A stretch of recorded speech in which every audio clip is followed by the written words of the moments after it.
My whole childhood and teenage years, I was called fat and ugly. The worst part was not what was being said, but who was saying it. My parents, my siblings, and my friends. So eventually, I believed them. For most of my life, I carried this image of myself in my head, the picture of this girl that was unattractive, overweight, and somehow less than everybody else around her. And the strange thing was that I never questioned it. I thought it was simply the truth. Then recently, one of my sisters sent an old picture of me, 16-year-old me, in our WhatsApp group. You know, those old printed photos before smartphone existed. And I was shocked. I looked at the picture and I was like, wait, that can't be. I was fat and ugly.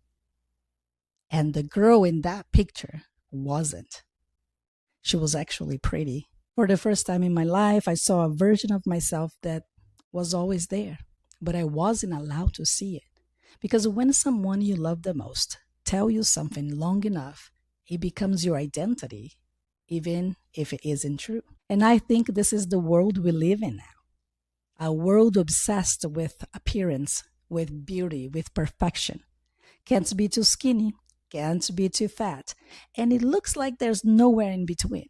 At some point, people stopped treating beauty as something you have and started treating it as something you are worth. And some of us spend our entire lives believing in a lie simply because someone said it first. My name is Yolanda Moreira, and I feel like this.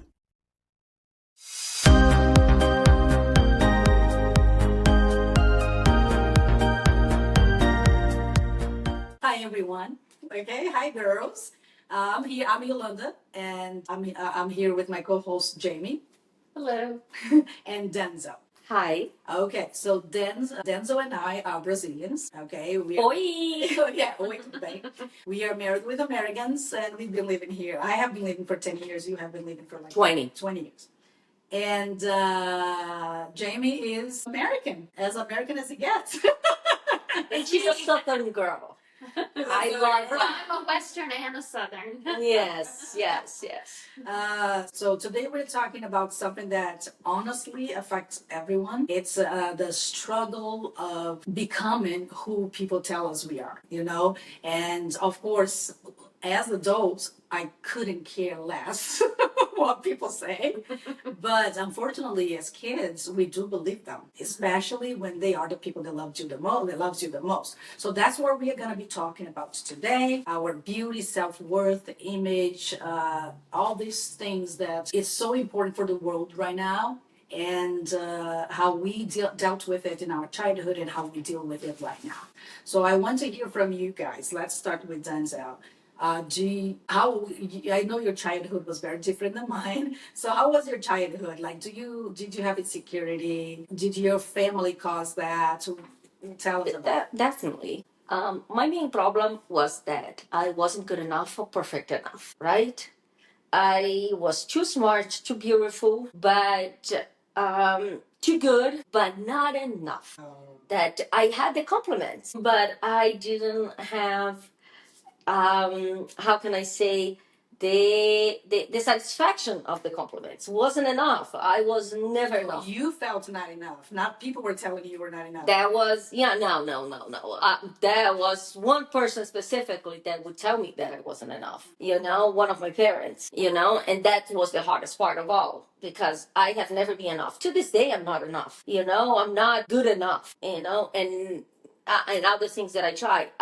There's the thing about those back compliments that they call, I think in English, that when you give them a compliment to right after give them, call them out at something. Oh, okay. You know, like it's pretty much, oh my gosh. I'm not saying that was necessarily my case, but it's an example. Is like, my gosh, you were so beautiful, but if you could lose some weight, you would be gorgeous. You know, you give a compliment, then you burn. You burn the first. You know, like, and that was very much my childhood with that specific person. I felt very much loved and taken care of by other people, but that parent of mine, that one parent of mine, that was really, really, really hard. It was never good. Yeah, and to this day, and that's why eventually we're gonna find out more details about that. That's a lot of the traumas and problems that I have today in my adulthood comes from that too. Yeah, that is something that I'm still fighting those voices. And to this day, that parent thinks you're not enough good mother, not enough. Not, no,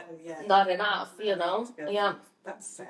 How about you, Jamie? My parents were always very good to make sure that we felt like we were enough and that we were good, but I deal with epilepsy and I have a learning disability. And so, going to school and all that, I just never felt like I was smart enough, pretty enough. I never felt like I was always really thin when I was a kid. So that was never an issue. But I think more the feeling like I wasn't smart enough, like my siblings and my friends. I struggled because of my learning disability. When you got home with your grades, your siblings having better grades, did you feel being treated different because your grades were lower, or my parents never? Yeah, my parents never. They said as long as I was trying, that's all they cared. But as for me, like it bothered me. I remember this one time my sister came home and she had all A's, and my mom was like, "Great job!" And I came home and I had mostly D's and F's just because I struggle, and my parents said the same thing. Great job, you did good. Oh, that's and I was so mad, I smacked my sister in the face. That's where I am still from. Because I was jealous. I was jealous that I couldn't be as smart as her.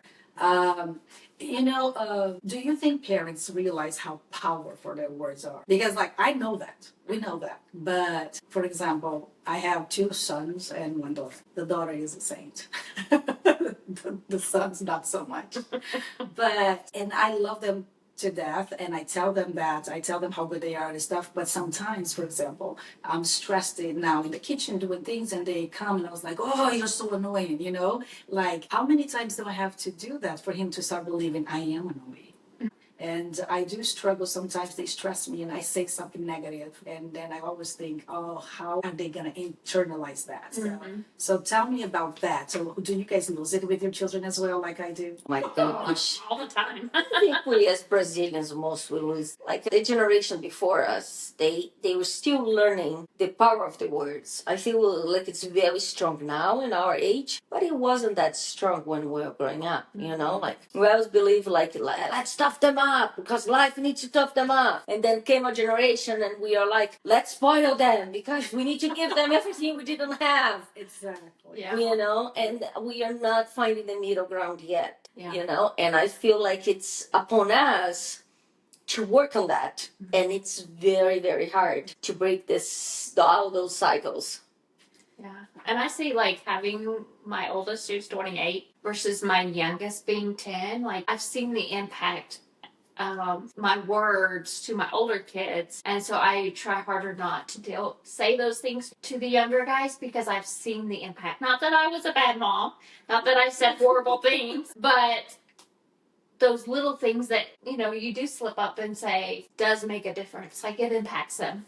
And the thing, we are trying the best we can. But you know what I realized recently? And I try really hard, guys. I really do. But our children don't see that. And I found recently that one of my children, they thought I was a monster. And you guys know me. Like, there's not a thing that I don't do for them. I never yell at them. Never spanked ever. This is and that's what I say. If you're gonna be a monster, do it. Do it.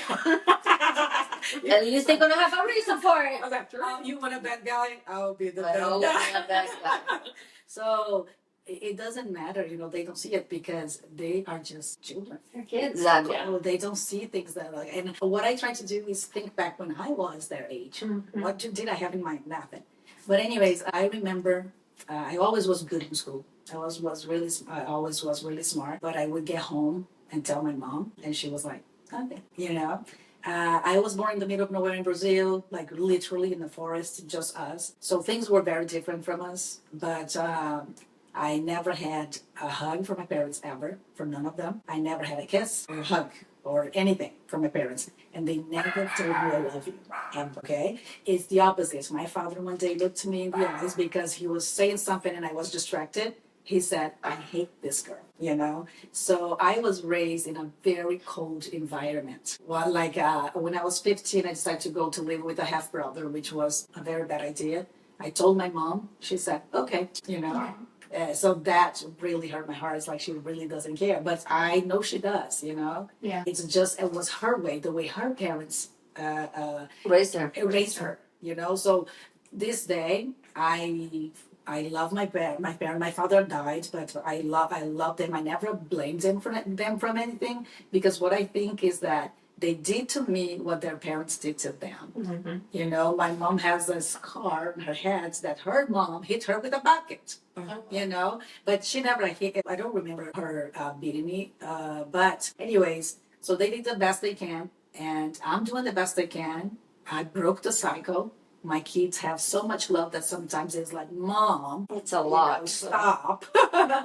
So, and that's important. But yeah, words are very important. Well, I think you made a good point of breaking the cycle. You know, it's like, Mom, and she has no idea what to do because she never had good. Mm-hmm. You know, so it's interesting how you raise this you pass ahead. Okay, let's move on. In our day, we have children, we are adults. Why is there always something wrong with women's body no matter what? I can go crazy. Yeah. No matter what we do, if we lose weight, if we go to the gym, if we do face treatment, I'm saying because I'm doing it right now, there's always something wrong. I think social media, Hollywood, like you're on this pedestal to be just like them, Like, they created an idea of perfect woman, and if you don't fit that, you're not perfect, no matter how hard. Who created that, guys? Now let's talk deep down. It's the patriarchy. It is of our society. That's why, because who started about those impossible physical traits from woman? Who desired those type of woman? It's the man, and of course now we have other women in competition with each other, and they also have those impossible expectations too, and that's why it's a way to control us and put us against each other, mm-hmm. in so many other different ways too, because if we are too worried about the way that we look and too worried about judging each other, we're not going to take the world, and we have the capacity to take the world and change it out. As you guys can tell, FYI, I'm a feminist, and here I am, but seriously, yeah. And that's why it keeps constantly changing. Before, in the 90s, 80s and 90s, we were too skinny. We need to be like, we need to starve. And now, we just need to have curves. But in those really weird parts of our body that doesn't come normally, right? Nobody wants to have, the curves are not showing our tights and our bellies, because that's where fat goes, right? It shows in our boobs and our butts. But still have skinny waist. Like, it's pretty much impossible. Yeah. And that makes us, and goes along with the social media, with the internet, with all those beauty standards and the pressure of all. And we can never achieve. Our bodies are not everyone's bodies are going to be made like that. Not everyone is willing to sacrifice their time and energy and their bodies into those surgeries. Not everybody has the money like me. Even though I'm a feminist, if I had the condition, would definitely adopt this beauty standard. But all of us, doesn't matter how good and beautiful we think we are, there is always something that we think we could do better. We are never satisfied. Yeah. And I think that that's something that it's not just in our generation, it has been coming generations ago, and I feel like that's the Victoria's Secret, the man behind it, controlling the way that we look. Well, I think it goes back to what we were talking earlier about what was being told, like thinking I wasn't pretty enough. When I was a kid, I had really bushy hair because of my medication. I started with the haircuts in the childhood. Well, mine was my medication, so I got made fun of a lot because my hair. So that made me feel not pretty and ugly, and so even today I really struggle with, I'm overweight, which makes it even worse, you know. So I'm not pretty enough. I'm not, you know, like my husband tells me I'm gorgeous, but is he just telling me that because I want to hear it? You never believe them. How sad is that? I know, right? We want to hear. By the way, Yeah, we'll never want stop to know. saying. Yeah. Yes. He signed a contract that he has to do it. Exactly. That's how I feel like. You know? Yeah. Well, we need to tell ourselves that we're beautiful. Who cares what everybody else thinks? Yeah, We're beautiful inside, not, you know, outside. And this is the thing, like, there are so many things that you can do to change that. I wouldn't do surgery. I really want just to age normally. Mm-hmm. But there surgeries are out there. I have almost all my friends did some kind of surgery, you know, to, oh, I don't like how this looks. But I saw recently, you guys know Drew Barrymore. Mm-hmm. So I love her. On her show, she has her own show. So she was telling someone else, I don't remember who was it, but she was like, she had two C-sections, and she was like saying that her tummy was really, she was like, it's a mess down there. It's flaccid and stuff, and she doesn't do surgery, and she has the money, you know, to do it. And I felt so relatable because that's me. I had 3 C-sections, so it is ugly. It doesn't matter how much I lose weight, I cannot lose that, you know, because unless with surgery. Right. And I'm not doing that. So, and because I'm like, it's just because I don't think it's a natural, and also my 2 friends that did it, they had infection and almost died. You know, so it is a dangerous thing. But my opinion, because like people are mean. People are mean. Like kids, teenagers, and adults. They comment on your weight. They comment on your clothes. They comment on your appearance. They comment on everything. And that hurts, right? So I just think that people should just be kind. And also, for example, now like someone is fat and people comment, you know what is the excuse they say? It's not healthy. I think if it's healthy or not, it's between you and your doctor, you know? It's none of your business. Yeah. Yeah. It's not about being healthy or not. And You're not. now we have Ozempic, right?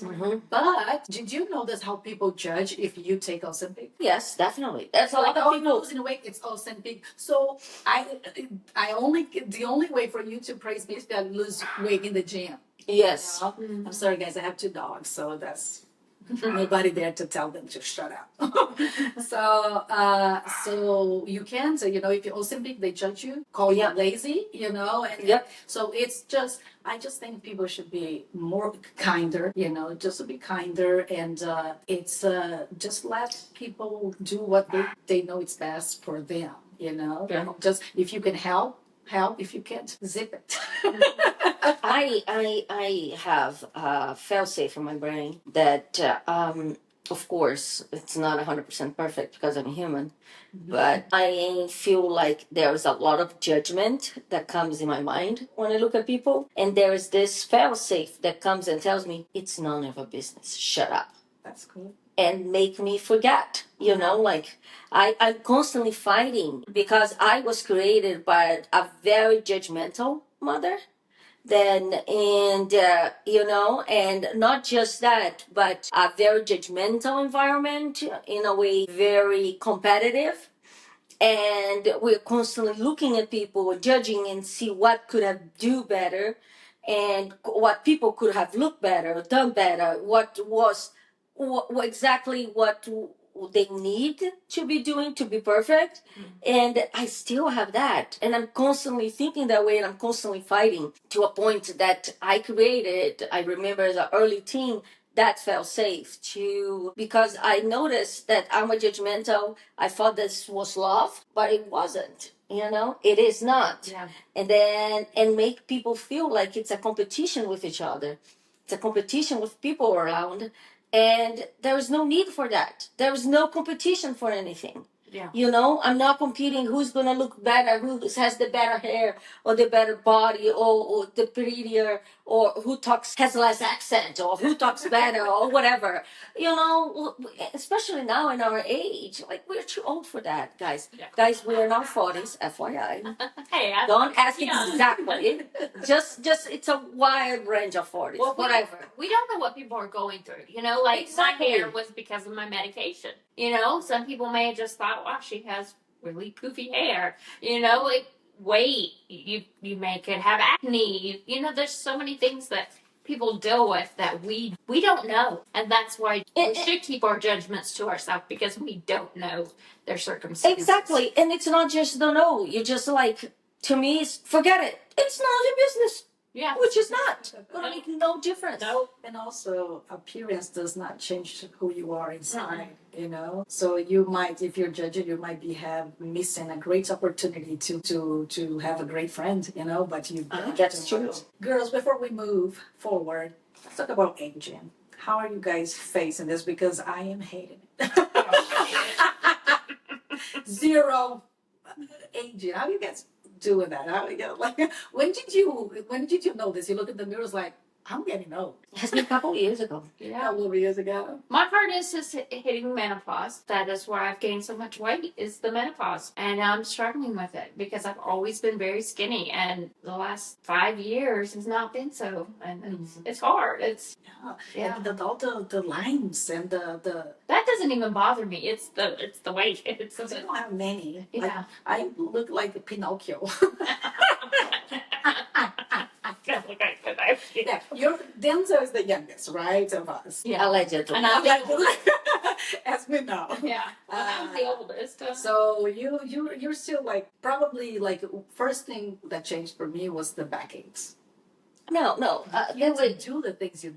No, not at all. Yeah. I don't have. There's a tons of health issues that start showing up. You can't keep up your stamina, energy, your joints. There is pains everywhere. It's the weirdest thing ever. As you guys, that the people that are aging, I don't know. It's. I always thought that if I'm healthy and good and active, I'm not gonna go through that struggle. We are going through that struggle. Yeah, we do. The weight gain and everything. I feel like it's very hard for me too. I'm really struggling with that, and I think I don't look like an inflatable doll because I don't have the money. Because I would be avoiding aging really bad. So guys, we cannot become famous in this podcast because if she gets money, yes, you're not you guys gonna gonna see recognize her.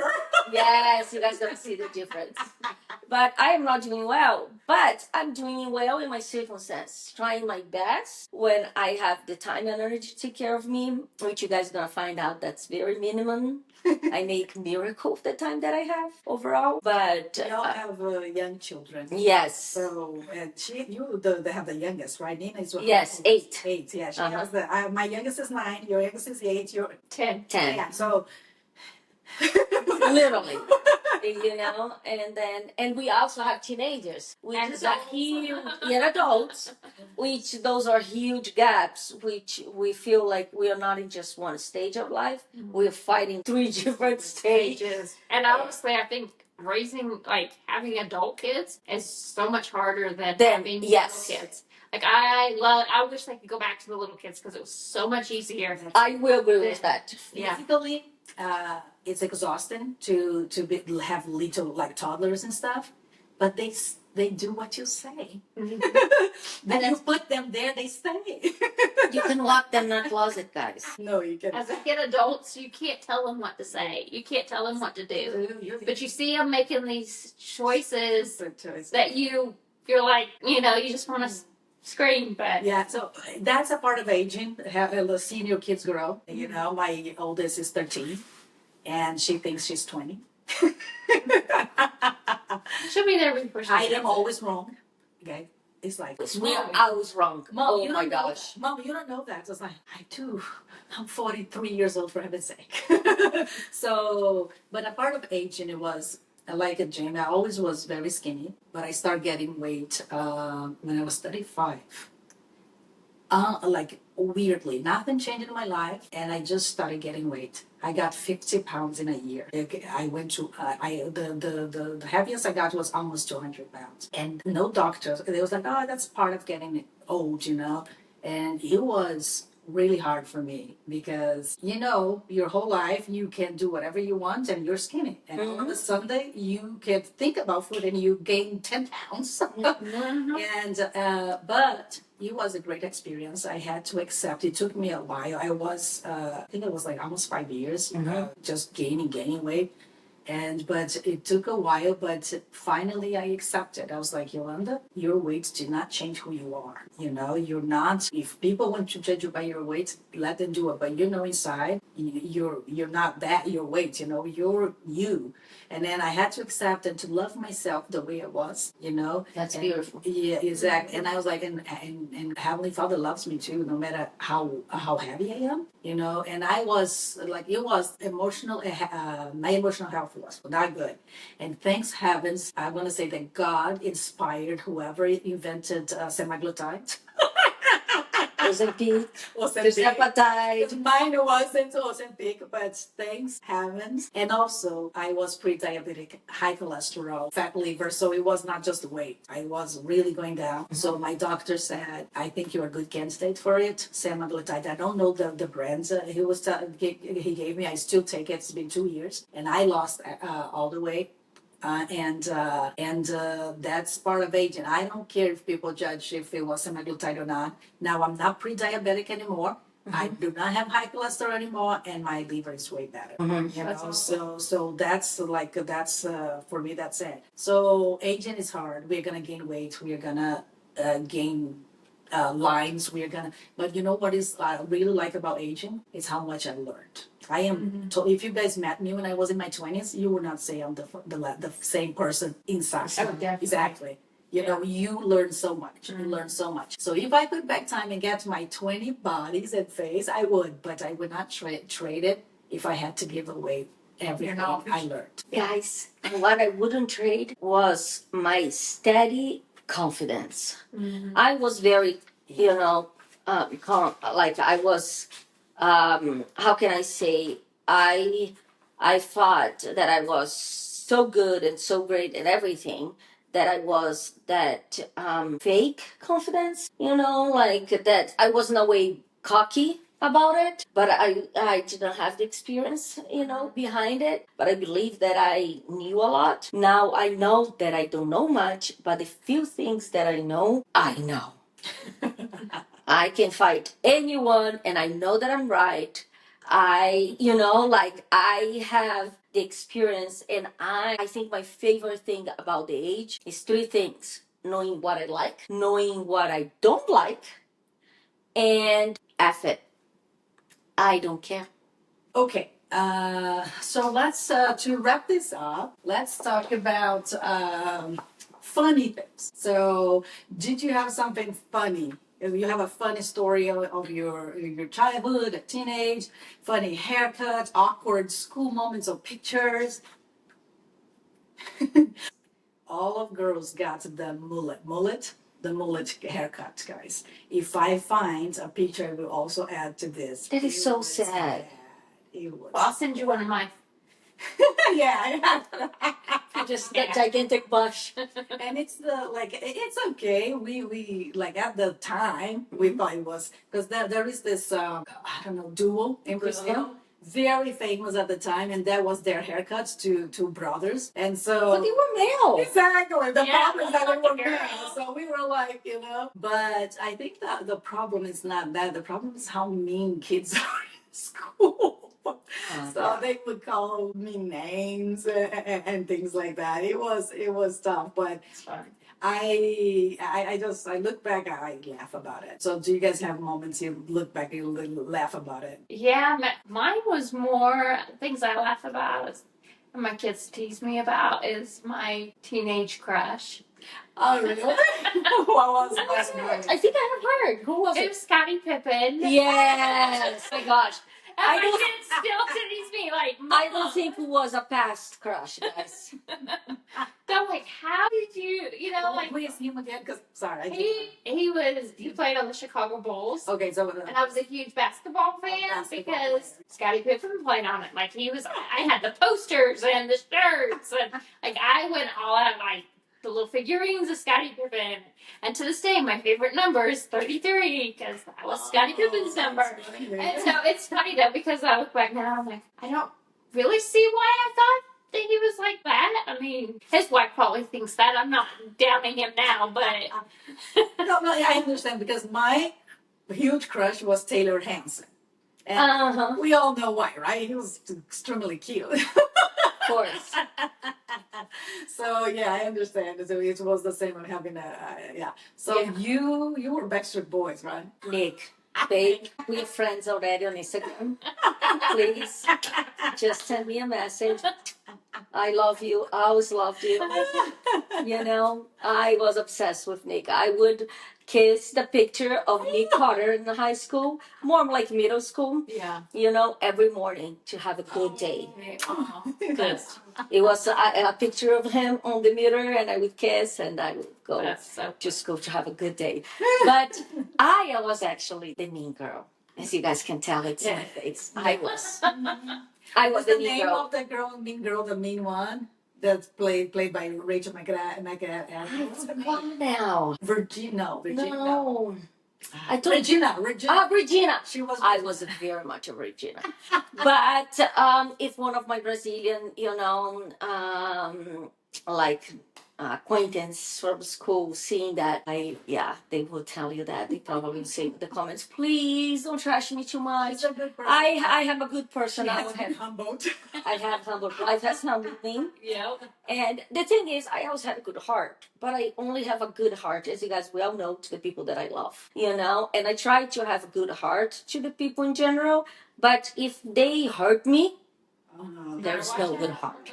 You go for revenge. Yeah. Yes, or not a revenge, but my heart is not good anymore. I'm not as kind, Yeah. or even if they hurt the people that I love, then. But I was always very nice and very loyal to all my friends. But if you're not my friend, I didn't owe you niceness, And Be more friends with her. exactly, I wouldn't go out of my way to do, to be mean to anybody. But if you would cross me, I would definitely. Yeah. And that was my problem. But I have matured and I'm a lot better now. I look to be more Christ-like. Not quite there yet, but it's a forever work. Yeah. Exactly. We just got to keep trying. Right? Yep.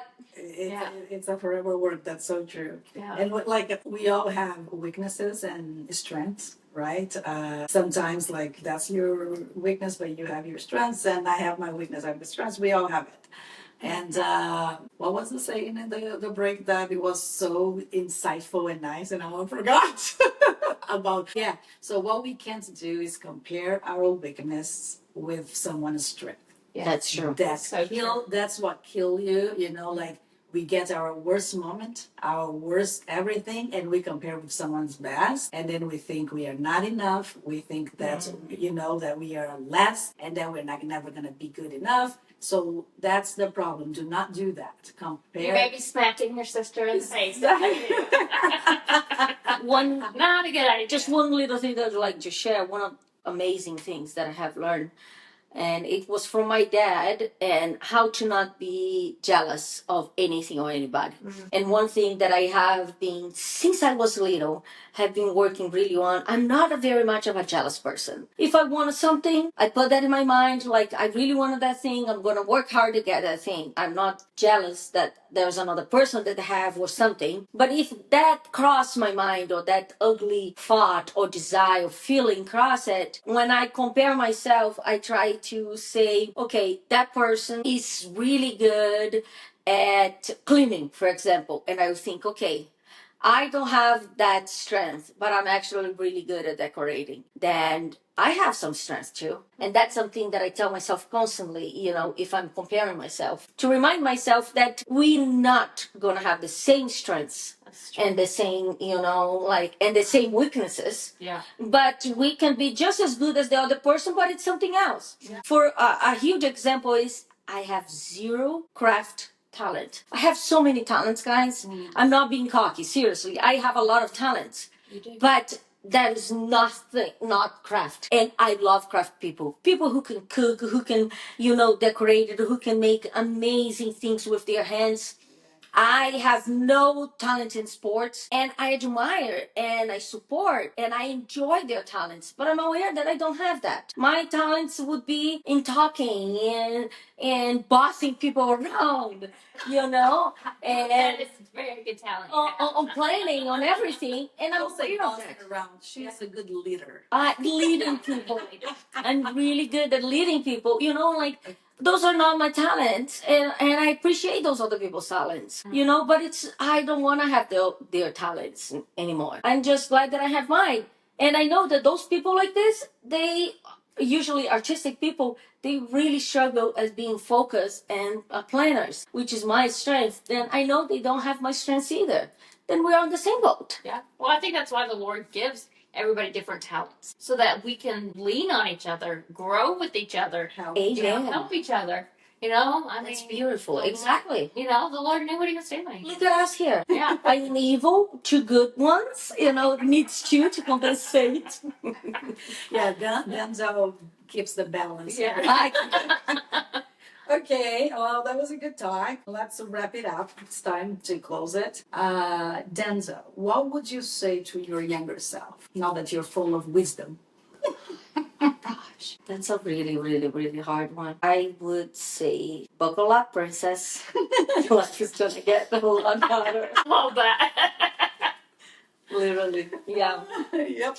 Yeah. Yeah, that's what I would say now. I would say to my single self is like, no, things are not gonna get better when you get married. We put all the hopes and dreams in the marriage. Now, when I get married, I was like, no, no. It's gonna be good, right? Not even close to what you think it is. How about you, Nick? Actually, I was talking to my kids about this the other day about if I had known what I know now as a kid, and I think just for me, I wish I had the faith that I have now. You know, the faith in my Savior, the faith that I can do hard things. You know, I can do more than I ever thought I could. And so if I could have the faith that I have now versus when I was younger, I'm like, man, where would I be right now? You know, like, so Hang in there, yeah. yeah. What's something that you are trying to unlearn now that you're in adult? I have one, guys. Stopping the mean voices in my head. No, seriously, I'm very, very tough on myself. Mm-hmm. You know, those voices of never be enough, they don't go away. In therapy, I work a lot on this. My best friend is constantly reminding me, this is not your voice. You need to be kinder to yourself, you know? And this is the voice of who raised you. It's not your voice. Like, to be a lot nicer to myself, to give myself credit, because I give people so much grace, you know, now with age. Like, I see how much they're trying harder. That's none of my business, whatever. But I don't give this to myself. I'm constantly, you know, putting myself in really high standards, and which that what makes me feel like I'm never enough, because I'm never perfect and I'm still expecting the perfectness. And I'm very mean because I believe in tough love. Then I feel like I'm only gonna work and do great if I'm tough with myself. And sometimes I just put myself down very much. Yeah. Because I'm never gonna be perfect. The thing that I'm trying to unlearn is to kill that mean voice and just be kinder to myself. Yeah. Yeah, I totally 100% agree. That's a project for the future for me. I cannot do that. Yeah. I am real, like, it's for the episode about mental health. we're gonna tack that. Well, I learned that on listen to a talk, and she said that when you're hard on yourself, you're more critical, and that really resonated with me. Like, you know, I don't want to be critical. I want to be loving and caring, but I am hard on myself. Like you said, you know, you've been told your whole life that you're not going to be anybody. So I've been working on that of trying to being better at myself so that I'm not so critical. But as far as like learning on a more joking side.